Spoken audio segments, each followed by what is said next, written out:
Allah Subhanahu wa taala Maha Adil hadirin mulia. Kalau Allah ciptakan yang buruk, yang baik juga ada. Wa amma man khafa maqama rabbih wa nahan nafsa 'anil hawa fa innal jannata hiyal ma'wa.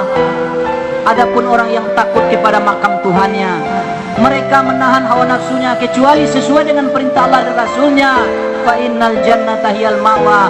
Nanti di akhirat surga ma'wa atau surga Firdaus tempat mereka, kata Allah Subhanahu wa taala.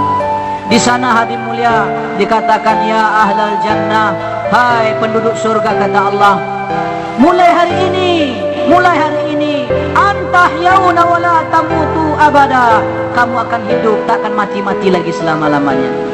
Antasihhu wala tasqamu abada, mulai hari ini kamu akan sehat, tak pernah lagi sakit-sakit selama-lamanya. Tak perlu lagi di surga pak obat kuat, obat paten, madu asli, tak perlu lagi kita makan madu lombok, madu apa namanya nih, segala macam obat kuat, tak perlu lagi dia dalam surga Allah SWT.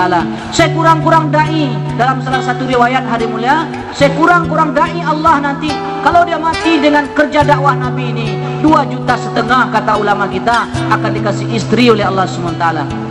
Orang bertanya bagaimana itu untuk mendatanginya. Kata Nabi hadirin mulia, setengah hari saja tidak cukup, sudah dipakai semuanya hadirin mulia 2,5 juta. Setengah hari akhirat pak 1000 tahun dunia, 500 tahun mendatang itu berapa ratus tahun, serta satu orang istri itu hadirin mulia berapa puluh tahun. Nah hadirin mulia kan Allah Subhanahu wa taala, nikmat yang kekal selama-lamanya. Tidak ada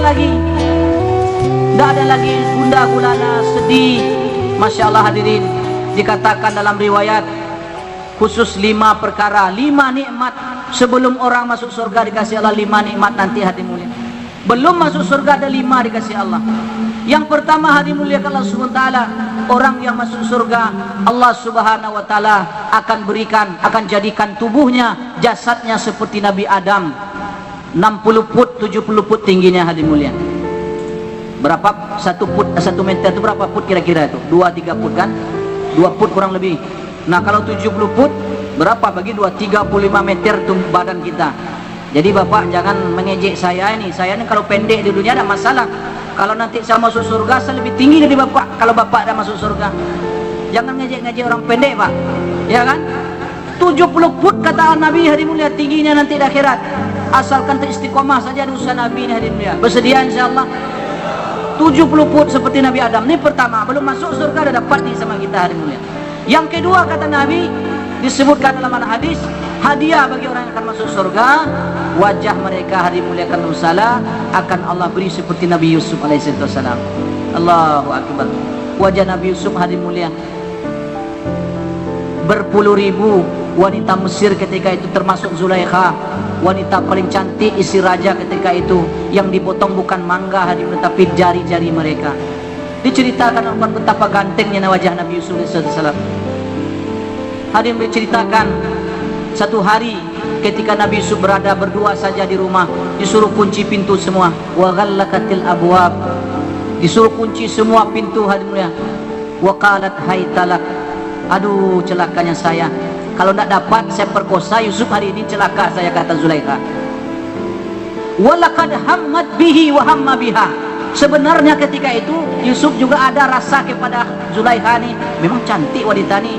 Laula ar-ra'a burhana rabbi, dan ini surat Yusuf pak, bukan cerita tukang obat di Tanah Abang saya bacakan ini, tidak. Ayat Quran surah Yusuf saya bacakan ini.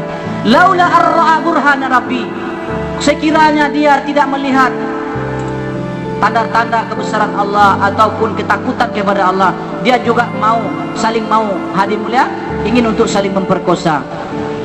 Hadirin mulia, akhirnya apa? Zulaikha mengunci pintu, dia kejar.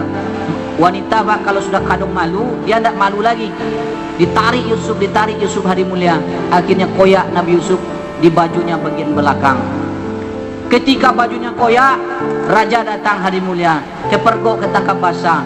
Dia katakan, "Nih Tuhan," katanya, "kurang ajar sekali pembantu kita ini. Kita menganggap dia anak angkat yang baik, tapi dia mau memperkosa ibunya sendiri," katanya. Dibalikkannya fakta hadirin mulia. Nah akhirnya Tuan Raja katakan, "Baik, kalau begitu," kata Tuan Raja, kita penjarakan saja dia. Hadirin muliakan Allah Subhanahu wa taala, orang berbisik, wanita semua berbisik, itu istri raja tuh katanya tidak baik akhlaknya. Kenapa? Itu masaat budak sendiri, orang belum lihat budaknya itu yang bagaimana. Disangkanya budaknya macam Bilal, hitam legam, ghalizul fam, aniful am, sawadul jid. Dalam riwayat seperti itu, Bilal tuh ghalizul fam, bibirnya tebal, aniful am, hidungnya pesek, sawadul jid, kulitnya hitam. Begitu keadaan Bilal. Tapi Yusuf alaihissalam bukan begitu. Maaf Pak, kita bukan mengejek Bilal, tidak. Tapi begitu gambaran Bilal dalam riwayat hadirin mulia. Nabi Yusuf ini belum pernah dilihat oleh wanita Mesir ketika itu. Apa itu istri raja? Apa itu? Mengejek. Falamma sami'at bimakrihinna arsalat ilaihin wa a'tadat lahunna muttaka'aw wa atat kulla wahidatin minhunna sikina. Bila wanita ini, bila istri raja ini, Zulaikha ini mendengar kabar isu begini dan begini, dia utus utusan hari mulia. Utus-utusan untuk kumpulkan semua. Setelah datang beribu-ribu, puluhan ribu di istana raja Mesir ketika itu, setiap wanita, sejak anak gadis 17-an tahun sampai ke nenek-nenek 70 tahun semua hadir di situ. Wa atat kulla wahidatin minhunna sikina. Setiap orang dikasih satu pisau, satu buah, mangga, ke apel atau segala macam. Kemudian hadirin mulia salah, apa kata Zulaikha? Wa qalat ikhruj alaihin. Yusuf, tolonglah keluar sebentar dari kamar persembunyianmu, kata Zulaikha. Keluar Yusuf melenggang-lenggok Pak. Di depan puluhan ribu wanita tadi, anak gadis, orang bersuami, sampai janda nenek-nenek juga ada. Satu pisau di tangan, satu buah mangga. Yusuf lewat di depan mereka, di depan sofra mereka lewat begitu. Apa kata Allah Subhanahu wa taala? Falamma ra'aynahu akbarnahu wa qatta'na aydiyahun wa qulna hasya lillahi ma hadza basyara. Manakala mereka melihat Yusuf lewat Pak, melenggang-lenggok depan mereka begini, hadirin mulia, mereka bertakbir semua, Allahu Akbar. Dan apa kata mereka? Wa qulna hasya lillahi ma hadza basyara.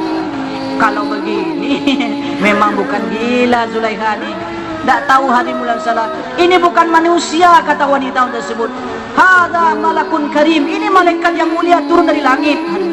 Mereka tak tahu, karena wanita hadirin mulia kalau dia merasa enak, indah semacam, tak tahu kadang-kadang apa terjadi pada badannya. Disangka mangga yang dipotong, tapi jadi jemari yang terpotong. Wa qatta'na aydiyahunna, kata Allah. Mereka memotong jari jemari mereka. Setelah Yusuf lewat, masuk lagi ke kamar yang lain. Rupanya mereka sadar kepedihan. Ya Allah, pedih semua dah terpotong hadirin mulia. Apa kata Zulaikha hadirin mulia? Qalat fadzalikun allazi lumtunnani fi. Itulah tahu rasa kalian sekarang, katanya. Kalian berpuluh ribu di sini, tidak sadar kalian potong tangan. Lumtunnani fi, itulah yang kalian ejek cemooh kepada saya ini, katanya. Puluhan ribu kalian masih tak sadar juga. Bayangkan kalau saya berdua aja dengan dia dalam kamar, bagaimana keadaannya, katanya. Betapa gantengnya Nabi Yusuf hadirin mulia, sehingga ayat berikutnya 2 baris kemudian disebutkan oleh Allah Subhanahu wa taala bagaimana keadaan Zulaikha terhadap Nabi Yusuf. Qad syaghafaha hubba. Itu ayat Al-Quran hadirin mulia. Syaghaf ini perasaan cinta yang luar biasa, kata ahli tafsir. Kalau hub, ya kan, habba yuhibbu, cinta mencintai, itu hanya sekedar hadirin mulia, sekedar hanya apa namanya itu, kadang-kadang kalau dia ada bisa kita cinta sama dia, kalau dia tidak ada hadirin mulia kita pun bisa lupa, ini cinta. Tapi kalau syaghaf, kata ulama, tidak bisa begitu. Ada tidak ada dia hadirin mulia, kita tidak bisa makan, tidak bisa tidur, dia aja pikiran kita. Ini namanya syaghaf. Qad syaghafahu hubba. Ulama tafsir mengatakan tidak, ya arti syaghaf ini maksudnya hadirin mulia, tidak ada lagi satu lubang pori-pori pun. Apa bahasa Indonesia Pak? Lubang pori-pori di tubuh Zulaikha ini, kecuali di situ wajah Nabi Yusuf semua hadirin mulia. Betapa indahnya Nabi Yusuf Pak. Jadi bapak-bapak yang ngompong-ngompong sini gigi palsu nih jangan sedih pak, masuk surga nanti ganteng daripada Nabi Yusuf. Bersedia pak? Bersedia masuk surga insya Allah kan? Kemudian yang ketiga hari mulia, wajahnya suaranya seperti Nabi Daud alaihissalam. Masya Allah, kita tahu kalau Nabi Daud menyanyikan kitab Zabur, burung yang terbang di udara pasti berhenti hinggap di dahan menikmati keindahan suara Nabi Daud. Begitu pula air terjun. Bapak lihat air terjun, bapak ke Ngarai Siano Lembah Anai, bapak lihat itu dari terjun 24 jam. Sekiranya bernyanyi, sekarang Nabi Daud situ berhenti itu terjun hari mulia. Begitu diceritakan indahnya suara Nabi Daud alaihissalam. Nah, suara kita walaupun parau, serak-serak di dunia ini tidak masalah, tidak pandai azan tidak masalah. Masuk surga nanti seperti Nabi Daud semua suara kita. Amin pak. Kemudian hari muliakan Allah subhanahu wa ta'ala, umur kita Allah subhanahu wa ta'ala jadikan seperti Nabi Isa alaihissalam, antara 30-33 tahun saja. Makanya seorang nenek-nenek datang kepada Rasulullah, ya Rasulullah, saya sudah Islam sejak sekian tahun ya Rasulullah. Nanti bila saya mati apakah saya masuk surga, bisa masuk surga atau tidak ya Rasulullah? Nabi SAW katakan, tidak ada nenek-nenek dalam surga kata Nabi. Orang tua tidak ada dalam surga kata Nabi. Mendengar ini nenek itu hampir putus harapan, menangis. Kata Rasulullah, wahai nenek, kenapa kamu menangis sedih sekali? Ya Rasulullah, apa gunanya Islam saya? Apa gunanya puasa, sholat, zakat, haji saya?